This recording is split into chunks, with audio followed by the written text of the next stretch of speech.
Live from the Export Beer Garden studio, despite the fact that no podcast in the history of man has ever been live. This is the Mad Monday podcast, brought to you by the legends at 4 and 20, the original fan food. Manaia, Izaak on the casting couch in studio, joined by the magic of Zoom by the Notorious Pantsman, Joel Harrison out of Australia. And Joel, in a minute we will get to your first-hand account of the Alex Johnston storming the field situation, whether you've been fined, whether you rubbed noses with Anthony Albanese. But first, fellas, the Warriors have scored 40 points in back-to-back games in the first time since I can remember. I can't remember the last time we've done something like this. Is it too early to book the flights? And Joel, can I stay on your couch for the final? Yeah. I mean, look, I've put it out for the last year of living here in Sydney. October the 4th, October the 5th, anyone can stay at my house. Could probably sleep about, I don't know, Manaia styles, maybe, 25 people in the house. So whoever wants to come, they're welcome the first weekend of October. Just book your flights and get there, lads. Why? This is the question that everyone's been asking me. I don't have a great answer for it. We're only 2 games into the season. Why do the Warriors look so good? We lost players. Kurt Capewell did his calf before the game. Chanel Harris-Tavita got knocked out stone cold right in front of me in the stands. He was doing the reaching for Jesus one where they start throwing up gang signs. That's a bad one. He'll be out for a couple of weeks. What is it? What makes Shouldn't be laughing. Well, if you didn't laugh, you'd cry. What is it that's made us so good to start this season? Mate, I reckon that Andrew Webster is, this could be a massive claim, but I reckon he could be the second coming of Craig Bellamy. Like, what he's been doing, and it seems like he's just putting this massive confidence in all the players, and he's turning players like Jackson Ford into Dally M leaders after 2 rounds. Tanner Boyd, who's just struggled his whole career, he's now playing with confidence like he's never played with it before.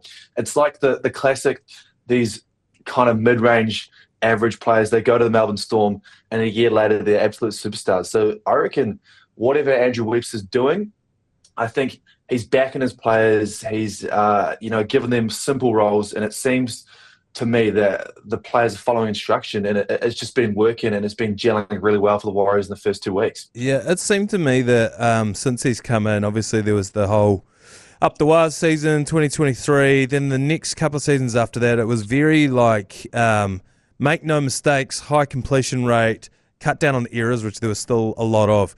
Then this season, and after that first game, it felt like the boys have been talking about throwing it around a little bit more. We talked to Tanner Stowers-Smith, who's been playing some meaningful minutes. And he was saying it's not so much that they're being told to throw it around more, it's more that they're preparing to be ready when that does happen. And I feel like that's what we saw on the weekend. James Fisher-Harris has been throwing offloads left, right and centre. He threw an offload about 20 metres forward off the kickoff on one of them. But, I feel like they've been way more ready for that. You didn't head out to the game, did you, Izaak? You're not welcome back out at Mount Smart yet. No, I'm still banned from Mount Smart up until next year, I believe. But I just thought, sure, the 40 points a game for the Warriors is great, but it's the defense that has stood up for me. I think we mentioned it last week, is when you're not hearing Aaron Clark every 20 seconds. You're not hearing James Fisher-Harris. It's actually the whole team standing up and getting around, making those plays. Yeah. I went out to the ground, and I got to be honest with you, it is, we talk on these podcasts and radio shows and stuff about why don't people go to the Blues games? Why don't people go to Super Rugby? Why are they going to NRL? It's because it's the best entertainment you can have. I took 2 mates with me who I don't think had been to a Warriors game before, and they were blown away by the drums as soon as we walked in. The drummers are at the gate. They're throwing mana waves.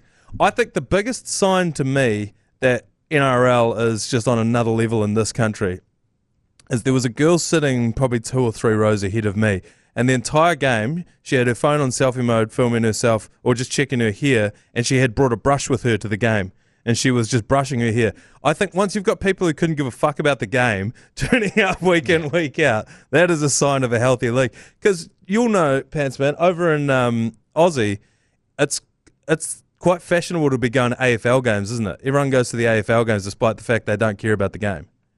Yeah, it is. And as soon as I moved to Sydney, everyone's like, you got to go to a Swans game. I mean, look, I've got a girlfriend, but I heard that going to a Swans game is like real life Hinge. That's honestly, like they were doing a promotion at my work last year. Apparently there's too many girls going to AFL games, so they're trying to find single blokes to go, and there was like a full singles meetup thing. I don't know if they'll go to that length yet at the Warriors. I think the ratio is still about 98 to 2%. Yeah. But they're there. That 2%, they haven't been there in the past. I know. And like, I was watching the game. I was watching it from my house in Sydney, and I was like, oh, it doesn't actually look that bad. And they changed the camera angle. And I was like, it is raining sideways. There's 23,500 people. I thought there was about 15,000 Raiders fans, but it turns out they just were all wearing the green ponchos from V Energy. Stupid. Horrible marketing there, but like, it was one of those games where, I mean, 8 years ago, if it was weather like that, we were playing the Canberra Raiders, there'd be 5,000 people there, and like to see 23,000 people there, an absolute hate game from the Warriors as well after. A rivalry last year with Tamale doing the Manaia, Joseph Tapane doing the crying eyes. A couple of years ago, Corey Horsburgh got in a full-on punch-up with Jacob Laban and someone else in New South Wales Cup. So, like, there's now a massive rivalry between the Warriors and the Raiders. And I guess we've got the massive upper hand. And you could hear that when the crowd was doing the Viking clap, which I have no doubt is going to come back to bite us. But it was so good to see. It's honestly, it felt so good. I was standing there in the rain doing the Viking clap as Roger Tuivasa-Sheck lined up a conversion and absolutely drilled it, by the way. That felt so good, particularly because I was at that game. Joey Tapane, I got to be honest, he bullied us in that last game.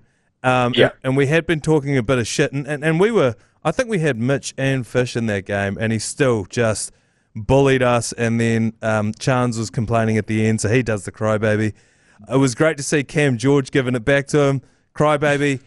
Didn't love the Manaia from Cam George, I got to be honest. I just need a little bit of wrist flexion because it's a bit too sort of, too upright. Too upright, man. Mm-hmm. I mean, Jeremy Wells also needs a bit of work on the Manaia. His is a bit too straight as well. Other notes from the ground.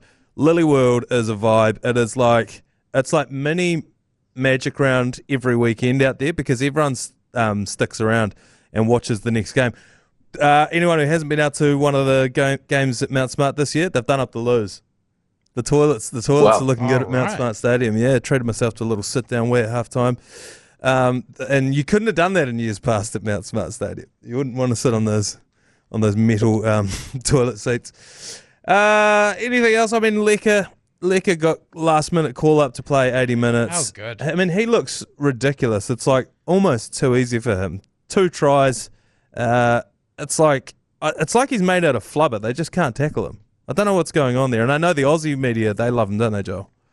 They just love Australian media. Like, I feel like they don't actually watch the Warriors game. They just they watch the highlights. So everyone is just all across Leka Halasema, right? Which is fair enough. He is an unbelievable player.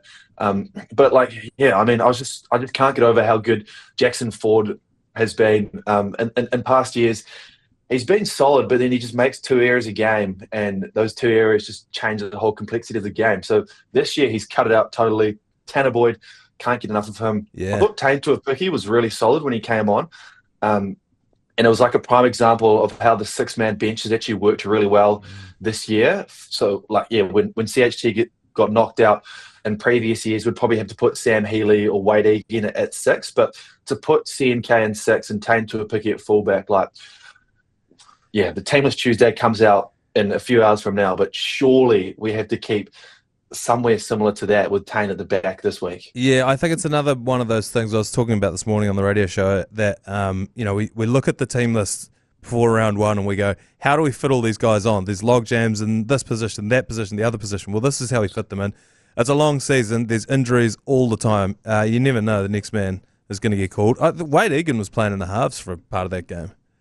Yeah, he came out. Oh, he must have played. Yeah, when CNK went off for the head knock in the last 10 minutes, he jumped on it at 6. He can do that. Sam Healy looked good as well. But I was also like really impressed with how Dylan Watene-Zelezniak's played the first 2 games this year. A lot of pressure, and like they've literally just signed a new winger. They've got Khan Pereira in the reserves grade. Seems to be playing fairly well as well. So maybe the pressure from behind has given DWZ a bit of motivation, and I think he's played the role really well this year, which is it's great signs all around. You were saying, Izaak, the pressure from behind always motivates you, doesn't it? Well, for the most part, yes. But exactly with DWZ, He's played really good, and I think you got a point there, AKP. I saw him scoring some scucky tries down in the New South Wales Cup. There's just no need to go for an aerial, but he does it anyway. But Dallin, I didn't think he jammed once. I didn't count. I don't know whether he's lost the love for music. Doesn't feel like skanking anymore.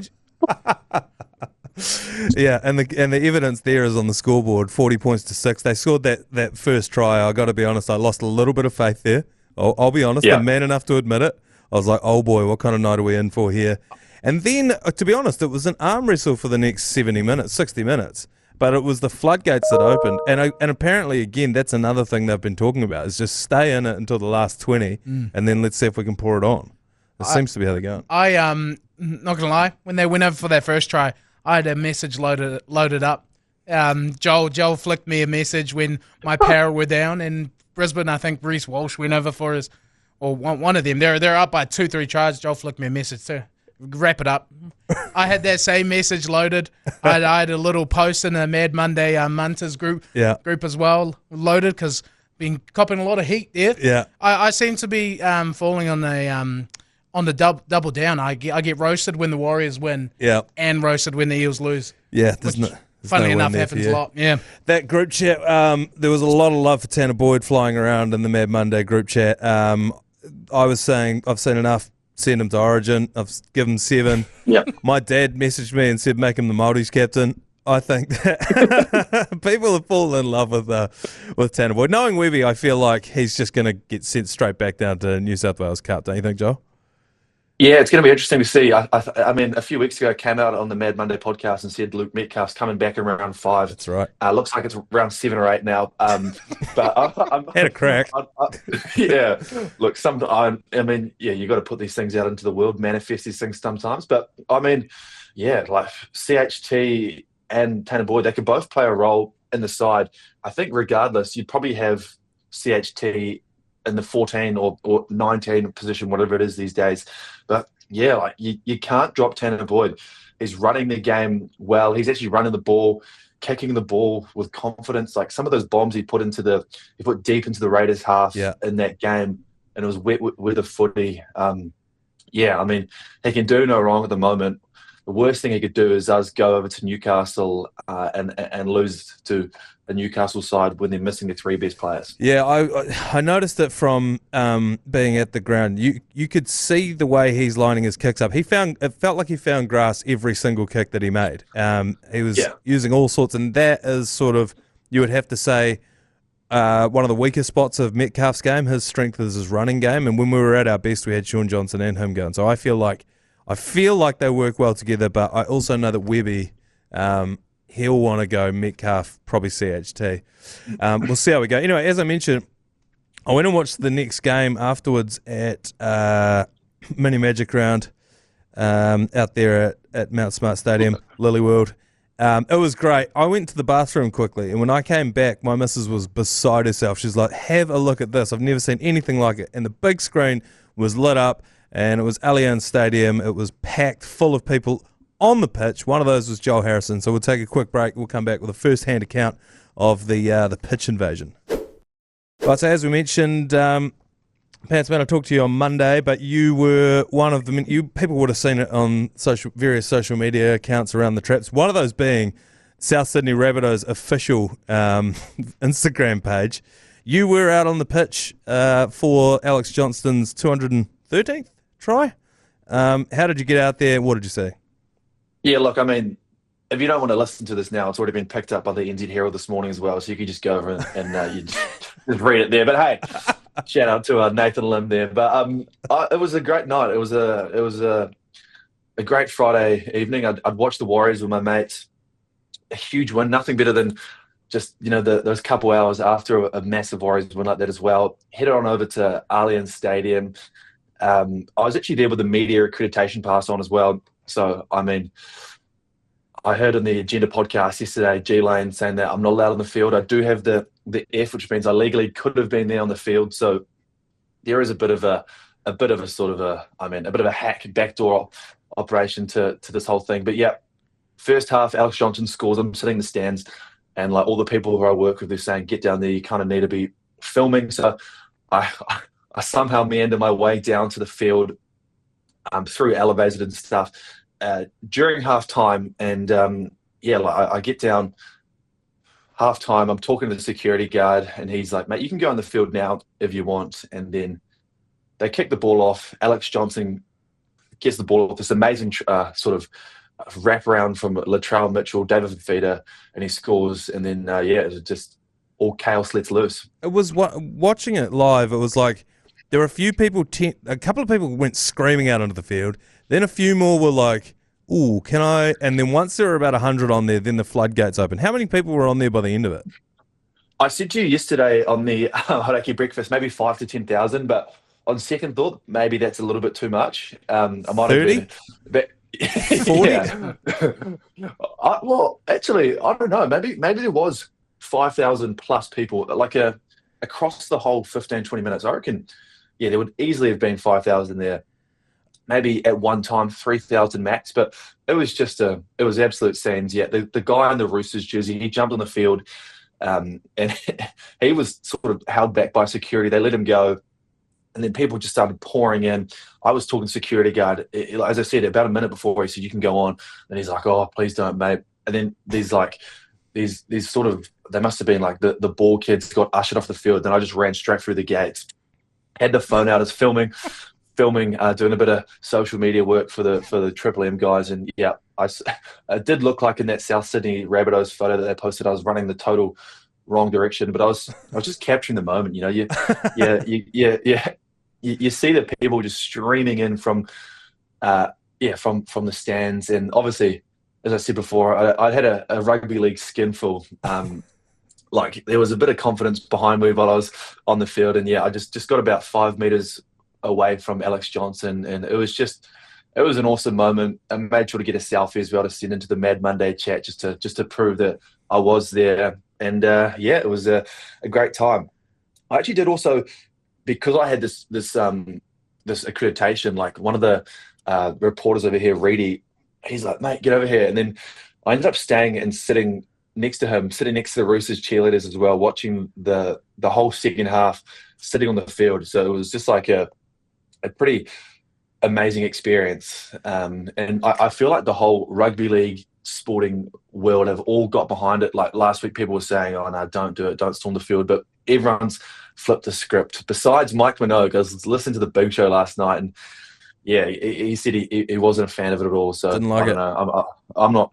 I don't know. I feel like it was just one of the greatest sporting moments I've ever seen in my life. Do you think this is going to catch on? Because I remember back in the late 90s, early 2000s, storming the field at Lancaster Park, Jade Stadium down there in Christchurch. It was quite a common thing because, like Alex Johnston said, you can't stop all of them. Do you think that'll happen again? What would it have to take? Like, let's say a grand final win. Oh, mate, if the Warriors win the grand final, I'll storm on the field naked. But like, Just clip that, I feel like maybe don't clip it actually. But there was a couple big occasions that are coming up. Like you want to keep it for special things. You don't want it just to be someone getting 100 in a T20 cricket match against South Africa. Like there's nothing special about that. You want it to be team maybe couldn't do that the other night. yeah, Kane Williamson's 10,000 runs in Test cricket. Maybe that's a storm the field moment. James McDonald, New Zealand jockey, this weekend he's about to break the most Group 1 record of all time of any jockey. I don't know. Don't want to be. I don't know. Storming the racetrack. I put that in a Facebook page yesterday. I got blocked immediately because I don't think you want to be storming the racetrack. That might not be safe. Maybe don't storm the racetrack. Yeah. Although I am going to be out there this weekend, and if he breaks the record, my New Zealand pride, I just might. I don't know. Anything could happen. But Storm the birdcage. Storm the birdcage. Yeah, maybe not storm the track. Yeah. But if we can do it for big moments, I reckon you could bring it back, but you want to keep it for special moments. Winner of social media for the weekend for me was, I believe it was the Panthers. Did they post, please, if Mitch Kenny scores 210 tries today, don't storm the field? That one creased me. Great to get the first-hand account, and like you said, Joel, if people prefer reading their news, then that's up on the New Zealand Herald right now, probably behind a paywall. It does, yeah. I reckon Alex Johnston, like, He's played 245 games, but I actually don't think I've ever heard an interview with him before. And it's like a lot of people, I don't think I've ever seen him score a try from outside the 10-metre line. So it was good to see him score a 40-metre one. But there's a couple great moments that have come out since then. In the press conference, he was saying, he was talking, he was sitting next to Wayne Bennett, and he was like, oh, it was so overwhelming, like I couldn't breathe. There was heaps of people tugging me. And he's like, oh, pause. And then it seems like he's got a bit of character about him, and like they unveiled this ChatGPT looking statue outside the Rabbitohs headquarters yesterday. He then was on 100% footy on 9 last night, and he pretty much said he's keen as to be the first player to be signed with the Papua New Guinea Chiefs in 2028. So really? This has been a big week for Alex Johnston, and I mean, he is a Papua New Guinean himself. He'll be 33 when that team gets into action. So that would be a big news for Alex Johnston in the NRL. Did you see his video that he posted last night? Nothing's ever pissed me off more. So this guy becomes the greatest try scorer of all time. 213 tries, riding the high. Obviously, he had the best week. And then he posts up a video saying, I'm just a nerd. I enjoy spending nights at home and opening my Pokemon cards. Pokemon packs. Fuck and off. a Star Wars t-shirt. Oh. I like that. He's on a heater at the moment. You're right. That is a wild thing for the first post after, because he must have gained about 10,000 followers overnight. Did you see the interview when they unveiled the thing? And I don't know what outlet it was with, but unveiled the statue, and he goes, "Coaches have been shitting on me my whole career. Fans have been shitting on me. The press have been shitting on me, and now pigeons can shit on me too." That's a great line. He's on an absolute heater. He's been the highlight of this season so far for me. What have been some of the lowlights? I mean, any surprises for you guys coming out of the gates in the first 2 rounds? Because for me, it would have to be the Broncos. Yeah, I mean the Broncos. Izaak Selesele, he can attest to this, but. After that first 20 minutes, I'm like, mate, I've seen enough. Broncos, they're going back to back. They're winning everything. Parramatta are the wooden spooners. And then somehow Kalma Tuolangi just came out and started playing like, I don't know, playing like an absolute beast. And yeah, the Broncos, it doesn't get easy for them as well because they go to Melbourne. I think they're playing in Melbourne this week as well. So that is going to be a big game. Like, if you are the champions and then you go 0-3, it's not good. I don't know what's happened with them. Their left side, Shibasaki, we obviously broke them 4 tries on his edge when last year he was the premier defender at centre. Obviously, great comeback story. Can't back it up. And then even what I noticed in that game was every time Payne Haas wasn't on the field, they just shit the bed. They just lost all go forward and just lost the mongrel. Yeah, the boys from Hello Sport yesterday as well, they made a pretty good thing. It was like, if Manly or if your team won the competition, who cares what happens next year? Who cares what happens in the first 3 rounds? I'll probably never watch rugby league again as well if the Warriors win. That's life completed. Like why is all this hate on the Broncos? Yeah, I mean, I guess it is easy media coverage and stuff, but and they're easy to hate. They are easy to hate, but yeah, look, if they come out and lose this week, it's not going to be good. Also, like the Cowboys and Manly, they are both in absolute bad ways. Like the Manly performance against the Knights was one of the worst I think I've seen in a long time. I turned it off. Their coaches, you had to. Like their coaches are both probably going to get sacked in the next. You'd say next 6 rounds if it keeps going to shit like that. It's going to be who can lose the most matches and get Willie Peters' signature first. I reckon for those 2 teams. That game, because I love that Brookvale, Four Pines Park, whatever they call it, Export Ultra Park. I like when they play their games there, but that game, after Ponga, man, he was getting fucking belted before he finally did his hammy with that scoring that try. But he was getting sat on his ass. Kohler just had his head on a plate. But so then he goes down. Then Edwards goes down, and I was like, all right, I've seen enough of this game. I turn it off. I check the scores, and the Seagulls are still getting pounded. And I'm like, my God, I'm glad I didn't watch that. But yeah, so despite the fact that those 2 big injuries, that they still won the Knights, but we're playing them now this weekend coming up. So we'll take a quick break and then preview that game. So we're taking on the Newey Knights over there in Newcastle, which I don't know if you've noticed, but they have got a carbon copy of Mount Smart Stadium for their stadium. Their stadium is the exact same layout as ours, just way bigger and with cooler looking seats, but without Lilyworld.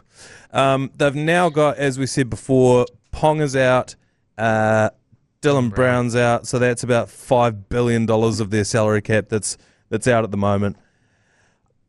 I don't want to get ahead of ourselves. We've scored 82 points in the last 2 weeks. I mean, surely this is a foregone conclusion, isn't it? You'd hope so. How do the Knights beat us? It's got to be a hiding. Well, That's got to be. yeah. I mean, in like previous years, we've had a pretty bad record in Newcastle. Last year, we got bailed out with the greatest moment of rugby league history when Leka Halasema scored that try after the 80th minute whistle had blown. But yeah, it's going to be interesting. If Fletcher Sharp, I think he's supposed to return this week. Him and Sandon Smith are both pretty good players. Like, they're obviously no Ponga and Brown, but they're still going to be a decent team. And they've got players like Trey Mooney, who's playing exceptionally. I'm sure he's doing well in the Supercoach and fantasy ranks as well. And Dylan Lucas, like, they got the sort of experienced centres with Dane Gagai, Bradman Best. They're not going to be an easy beat at home, but if the Warriors, if we don't beat the Knights, and you'd almost say the Tigers at home next week as well, if we're not 4-0, we're going to be disappointed as Warriors fans. Yeah, even Hunt, who came in at fullback for Ponga when he went out, I remember a couple of years ago he was the biggest cash cow in NRL Supercoach. Then all of a sudden he was linked to the Super League, and it was like, what happened? Was the rumour that he was trying to throw his weight around a little bit? I think he was pretty. Yeah, I don't know. He had a few pretty average games where he was just dropping high balls and stuff. But then he came out and he played a few good games last year. And like in the weekend, he was a pretty good replacement. So like I think he's still fairly young. He's a pretty big fullback as well. So he could be one to keep an eye on for sure this weekend. But yeah, if they get Sharp back, that'll help quite a bit. You're right. They do have talent across the field, but I know that this is Warriors fans versus Warriors players mentality. The fans are going walk over, easy beats. The players will be preparing the same as they always do. If you had to make a prediction, fellas, win and score and win, winner and margin. I think 13 plus. 13 plus for the Warriors. Yeah. Knights. Well, I think the only reason they got over Seagulls had a real shit game, and they're just already so far on top that it just kind of just took it out of the Seagulls. So I think they'll be pretty easy beats. Fletcher Hunt, while he is good at the back, he just minimal experience back there. So I don't know. I think Warriors should be able to get the job done, man, really easily. What happens if we do go 13 plus pants, man? Are we rioting in the streets? Are we burning effigies? Oh, man, we storming the field? We might have to storm the field. If we go 4-0 the following week as well, if we can beat the Tigers at home, mate, it could just be book as many tickets as you can for the October 5th grand final, October 4th, whatever it is, because it's going to be a pretty unbelievable start to the season. And I think Mitch Barnett, he should be coming back. I thought it was this week, but I think it might be the following week. I guess they probably don't want to rush him now, but once we get old Mana Mitch back in the lineup, it's going to be a sight to see, and hopefully he can just lead the young blokes around the park as well. It's an exciting time to be a Warriors fan for sure. Heard it here first. Mana Mitch from across the ditch, taking us to our first premiership this year. So book your flights. You can stay on Joel's couch, or we'll do it Manaia style. Have you seen there's the final? Yeah, you can do it Manaia style, of course. But the one thing, and I know Di Henwood, he's a big contributor to the Mad Monday chat as well. He's not happy with Gus Gould because Gus Gould is just he shouldn't have a Twitter. Like, he's too much of a geriatric to be operating a Twitter that's not run by someone else at the moment, I reckon. And the story that's been breaking across the weekend that Bronson Cherries asked for an urgent release. And he just came out and said, no, it's not. It's like when Josh Adokar got caught driving under the influence of cocaine, and he immediately came out and said, no, he didn't. No, he didn't. I mean, the whole world knew he did. So I don't know what's going on at the Bulldogs. They seem to just be similar to the Tigers. The stories and the scandals always find them. But for some reason, they've now dropped Bronson Cherry, who's like I'd say one of the better centres in the comp. They've dropped him for Inari Tuala this weekend as well, and he's going to be playing New South Wales Cup. Would you not take Bronson Cherry in a heartbeat at the Warriors? 100%. But would he move to New Zealand? That's the problem, is these players, when they come over here, particularly Bronson Cherry, he seems to be very well connected in Sydney, so I can't imagine he would want to leave. He's got a few skeletons in the closet. He might want to get out. He might want to, a new country could be the fresh start he needs. He's of Maltese heritage as well. There's not many Maltese people rolling around New Zealand, but maybe it's the fresh start he needs. Bring him over to the Warriors. Yeah. To be fair, we could do with them. All right, keep your ear to the ground on that one, and we'll get any juice we hear from you over the next week or so. Enjoy your week, and we'll see you next week on the Mad Monday podcast. All right. An Australia without rugby league is not Australia.